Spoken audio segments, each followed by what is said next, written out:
Locked On Hawkeyes, your daily podcast on the Iowa Hawkeyes. Part of the Locked On Podcast Network, your team every day.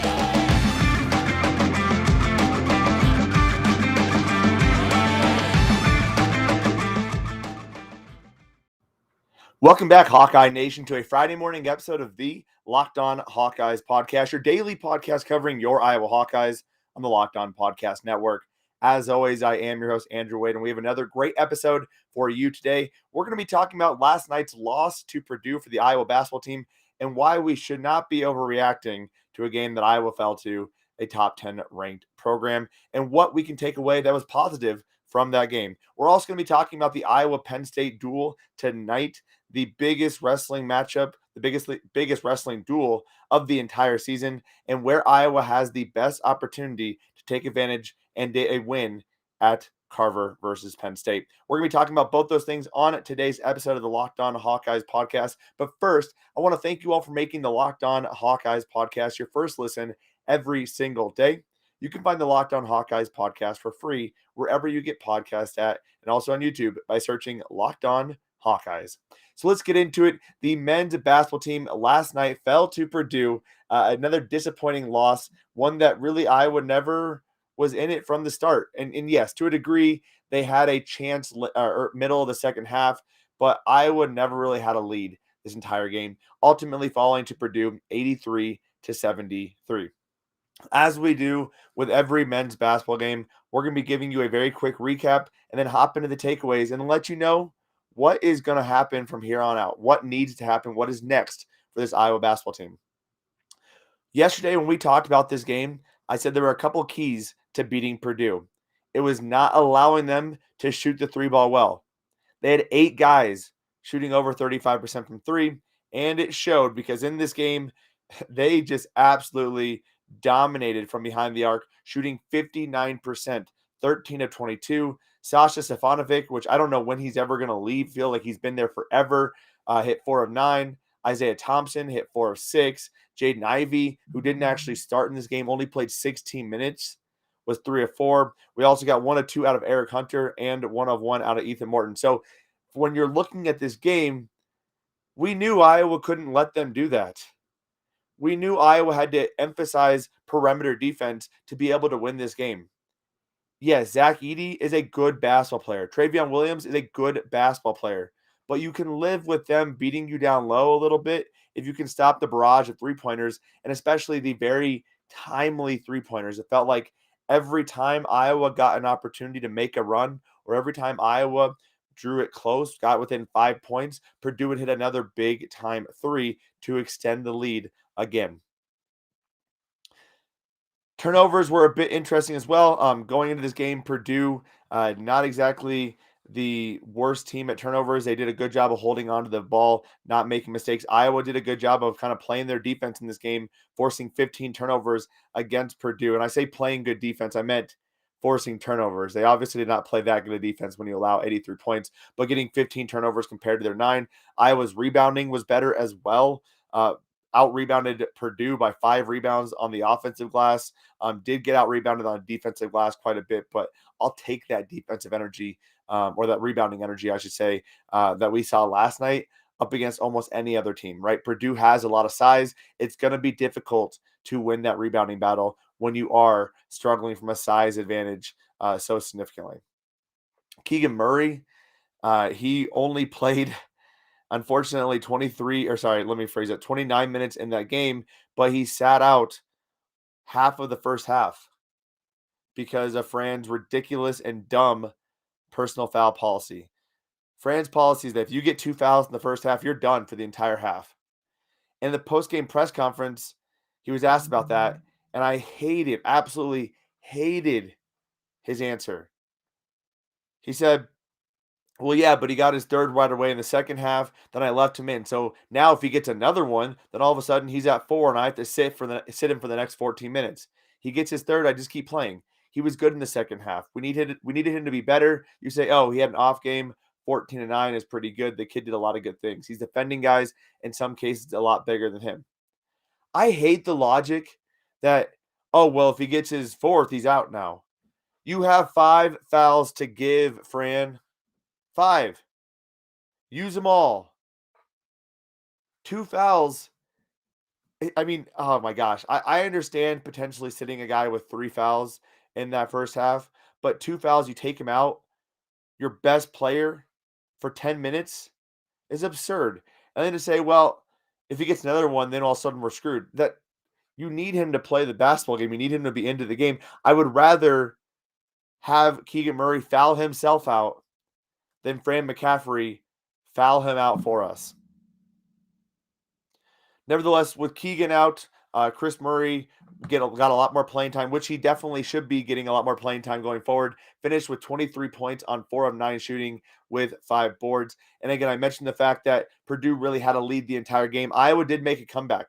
That first 10 minutes was a bit of a struggle for the Iowa Hawkeyes, getting down quite significantly, 24-11. But over the next 20 minutes, Iowa battled back.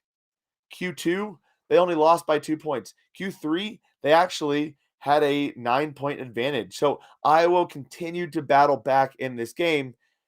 Nevertheless, it just wasn't enough against a very strong Purdue team, ultimately falling 83-73 at Carver Hawkeye Arena. It's unfortunate for the Hawks, but the story we go on, we expected this to be a loss. Now Iowa gets Penn State on Monday. Coming up, we're going to be talking about the takeaways from this game, why you shouldn't be overreacting to a few different performances, and what did Iowa do well in this game. That's all coming up here in a few short moments. But first, do you want to save some money? Do you want to put a little money in your pocket? Well, this is your host, Andrew Wade, and I'm telling you, I have an incredible app everyone who buys gas needs to know about. It's called GetUpside. My listeners are earning cash back for every gallon of gas every single time they fill up. All you need to do is download the free GetUpside app in the App Store or Google Play right now and use the promo code SCORE, that's SCORE, for 25 cents per gallon cash back or more on your first fill up. Don't pay full price to pump anymore. Get cash back using GetUpside. Just download the app for free and use the promo code SCORE for 25 cents per gallon or more on your first tank. Some people who drive a lot are making as much as $200 to $300 a year in cash back, and there is literally no catch. The cash back gets added right to your account, and you can cash out anytime to your bank account, PayPal, or even an e-gift card for Amazon or other brands. Just download the free GetUpside app and use the promo code SCORE to get up to 25 cents per gallon or more cash back on your first tank. That's code SCORE. Put a little money in your pocket every time you fill up. And it is Super Week, brought to you by GetUpside. And there's no better place to get coverage of the big game than Locked On NFL podcast. Locked On NFL will be in LA all week covering the big game. Should be a fantastic time. Boots on the ground. So make sure to tune into the Locked On NFL podcast as they cover the Super Bowl leading up to that in the next couple of weeks. Let's get into the rest of our show, though. The men's basketball team, again, as we talked about on segment 1, dropped that game to Purdue. Now we're going to get into some of the takeaways. We already mentioned the fact that Keegan Murray and that 2-foul rule is absolutely ridiculous. You've basically fouled him out of that game, which is just never going to be good. But there's other things that I thought were really important as well. We've mentioned rebounding so many times. Rebounding was much better in this game. Iowa losing 36-31, but that's a much better advantage than Iowa had the last time they played Purdue. And they won that offensive board battle as well. Those are the kind of things that are going to play out in upcoming games. The other thing, Purdue is a really good freaking team. Yes, we fell to Purdue at home. That does not mean Iowa is not a tournament team. This was never going to be a team like last year.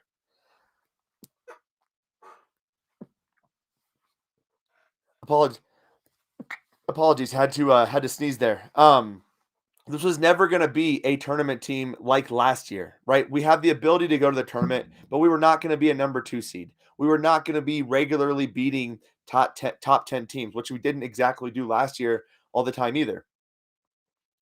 We knew it was going to take time for this team, and there's still a lot of time for this team to continue to gel, develop, and get better. We are seeing them get better on the glass. Now we need to see that perimeter defense get better. I would like to see a few guys take a step up, like a Jordan Bohannon, who has really, really struggled in conference play this year. Shooting only 27.5% from 3, you need Jordan Bohannon to be shooting better.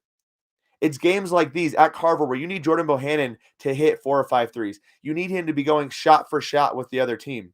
We have not seen that against top competition yet this year. Now it's hard because he's essentially a big focus of the defensive side of the basketball. They're putting a lot of emphasis on not allowing Jordan Bohannon to do that, but the Iowa Hawkeyes and Fran McCaffrey need to do a better job of getting him the ball with opportunities to shoot. And Jordan needs to hit. He's had some opportunities and he has not been hitting. Philip Abracha was also injured in this game. Sounds like he tweaked his ankle. He has been very good as of late. My takeaway from that, though, is Iowa clearly is not confident in their two big men. Otherwise, with your only big man out, how do you not put in Joshua Gundele in for more than 5 minutes? Where's Riley Mulvey at? Clearly, Fran McCaffrey does not trust either of these big guys, and that's going to be a problem throughout the rest of the season. If you get Philip Abracha into foul trouble or Philip Abracha gets injured, and now Philip Abracha is not exactly a big man himself. He's better positioned to probably play the 4 and not the 5. But here we are, and we can't trust our other big men. That is going to be a problem going forward.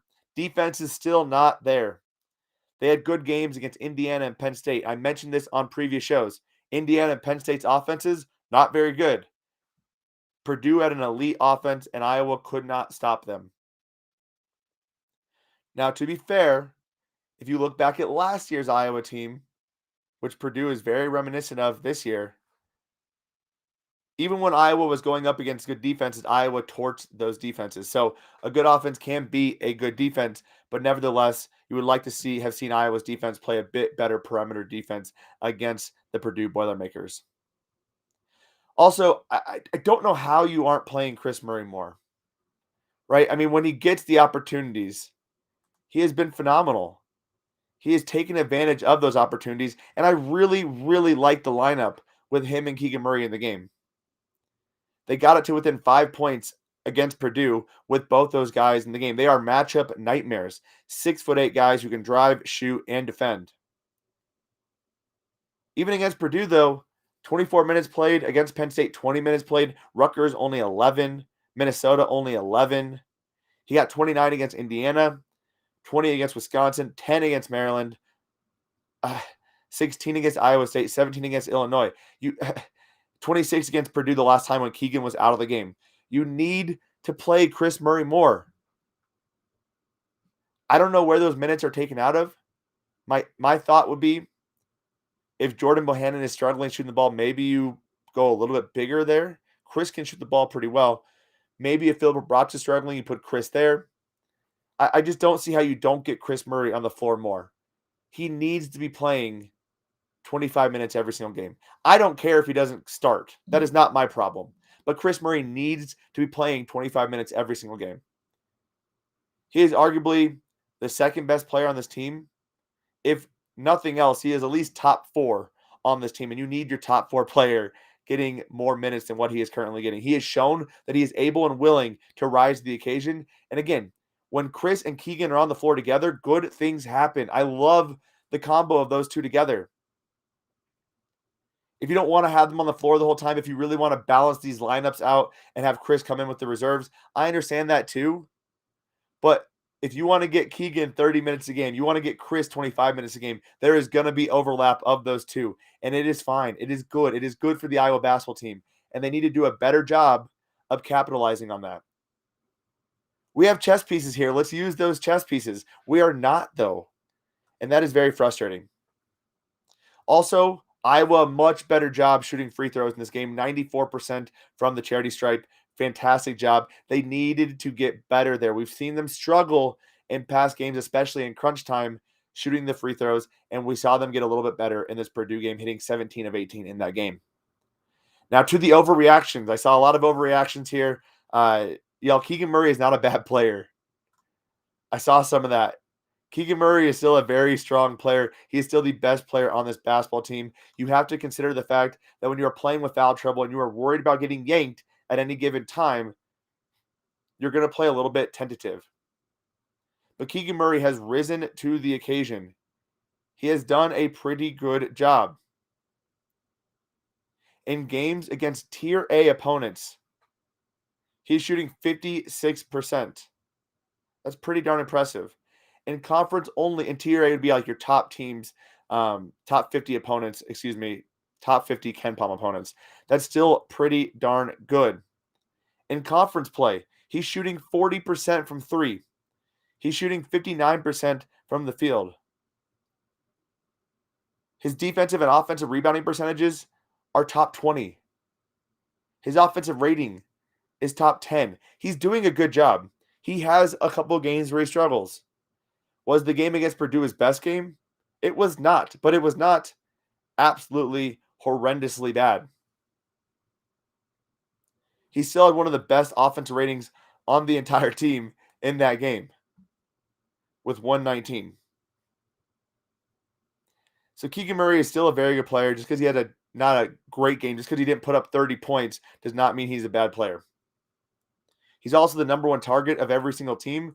He is getting all of the opposing defense's top players and best looks to stop him. And finally, this is still a tournament team. We lost to Purdue. Move on. We got to keep going. So moving on to what is next. Iowa's still searching for a quadrant 1 win. They don't have it yet. They don't have that signature win. And I'm worried they may not get one. They only have 4 games with quadrant 1 opportunities at this point. Now, again, it's always important to note that net rankings can change. However, only 4 at this point. Their best chances in this order are number 10, Michigan State at Iowa, February 22nd. Iowa at Michigan on March 3rd. Iowa at Ohio State, top 25 ranked Ohio State in a week, February 3rd. And then at Illinois, March 6th. There are no other Q1 opportunities as of right now. KenPom still has Iowa going 21-10, and they will probably finish with a bye, not a double bye, in the Big Ten Conference Tournament. They need to get at least 1 win, if not 2. I think that secures them that spot in the tournament. But they really need to get a signature win. They really need a signature win against one of these 4 teams. Or they need a Minnesota, even not a Rutgers, I guess at this point, a Minnesota or an Indiana to move up in net rankings to give them a better opportunity to have that signature win.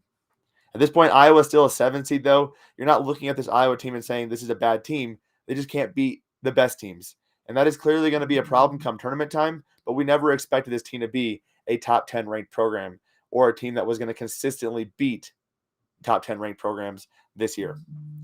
Coming up, we're going to talk about Iowa versus Penn State. It is the biggest wrestling duel of the year, and we got to make sure that we are covering it. We're going to be giving you a breakdown weight class by weight class of what to expect in this matchup. But first, it is the new year, which means New Year's resolutions. If yours is about getting fit or eating healthier, make sure you include Built Bar in your Built plan. Built Bar is the protein bar that tastes like a candy bar, maybe even better than a candy bar, and it makes it so easy to stick to your New Year's resolutions because it tastes so good, you're going to want to eat it, unlike those other protein bars, which can be chalky, waxy, or taste like a chemical spill. If you want to eat healthy, it just gets boring sometimes. So grab yourself a Built Bar, which is covered in 100% real chocolate, and let me break down the facts for you. These Built Bars, most of them contain 130 calories. They have 4 grams of sugar, 4 grams of net carbs, and plus 17 grams of protein, compared to a normal candy bar, which has 240 calories, 30 grams of sugar, and a dozen net carbs. Why wouldn't you grab yourself a Built Bar today? So with the new year, grab yourself a Built Bar, help you stick to your resolutions, and eat something healthy and also delicious at the same time. And you can get this Built Bar by going to built.com. That's BUILT.com. And use the promo code LOCKED15. That's LOCKED15. And you'll get 15% off your next order. Use the promo code LOCKED15 for 15% off at built.com. All right, y'all. We've talked a lot about the Iowa basketball team. Now it's time to turn our attention to the Iowa wrestling program. It is going to be a wild environment tonight in Carver Hawkeye Arena as the number 3 ranked Iowa wrestling team takes on number 1 ranked Penn State wrestling team. Iowa has not looked as good as you would like them to have looked this season, but they've been dealing with injuries. They've been getting guys in the lineup. They've been getting other guys some time on the mat. And really, they've just been kind of playing they've been straddling a gray line of to be dominant versus being healthy at the end of the season. The most important thing is winning an NCAA title. Nevertheless, beating Penn State will make a lot of people very happy, and this is going to be a wild matchup. At 125, you got number 11, Drake Ayala versus number 7, Drew Hildebrandt. At 133, number 1, Roman Bravo Young versus number 3, Austin DeSanto. At 141, number 1, Nick Lee versus number 2, Jaden Ironman. At 149, number 10, Max Mirren versus number 19, Bo Bartlett. At 157, number 12, Caleb Young versus an unranked opponent who we are not sure. They have an or in their lineup for Penn State. At 165, number 5, Alex Marinelli versus number 11, Brady Burge. At 174, number 1, Carter Sorochi versus number 2, Michael Kemmerer. At 184, number 1, Aaron Brooks versus number 17, Abe Assad. At 197, number 4, Jacob Warner versus number 2, Max Dean. And at heavyweight, you got number 4, Greg Kerberolet versus number 5, Tony Cassiopei. That is quite a lot of ranked matchups here. So let's break it down weight by weight. At 125, Drake Ayala has looked good. He has beaten top 10 opponents to this point. This is going to be one of the most important, if not the most important matchups of his young career. Getting a win at 125 against number 7, Drew Hildebrandt, would be a good win for the Hawks because there's a lot of toss-up opportunities here. Actually, when you look at it, you look at 157 or 165, those are Iowa's best chances for wins here, right? You have Alex Marinelli coming off a loss. You feel pretty good about him taking down number 11, Brady Burge. At 157, you feel pretty good about Caleb Young taking down an unranked opponent. He needs to be more consistent. He needs to get a win here. And if he doesn't, that's a huge loss for the Iowa Hawkeyes. But you look at them and you say, we definitely need to count on getting wins at 157 and 165. At 184, you say, we're probably not getting a win there with Abe Assad versus Aaron Brooks. Aaron Brooks is one of the best in the business. You're not getting a win at 184. And at 133, the way Roman Bravo Young has wrestled Austin DeSanto, I have never felt confident in him getting that win, at least the last couple of years. He wrestles him so well. It seems like strategically speaking, he knows what Austin DeSanto's kryptonite is. He does a great job of being patient in those matchups and just taking advantage of Austin DeSanto and what he's seen on film. It's one of those games. It's kind of like Tom Brady versus Peyton Manning. Peyton Manning just could not overcome Tom Brady for a lot of his career. That's how it feels with Roman Bravo Young and Austin DeSanto.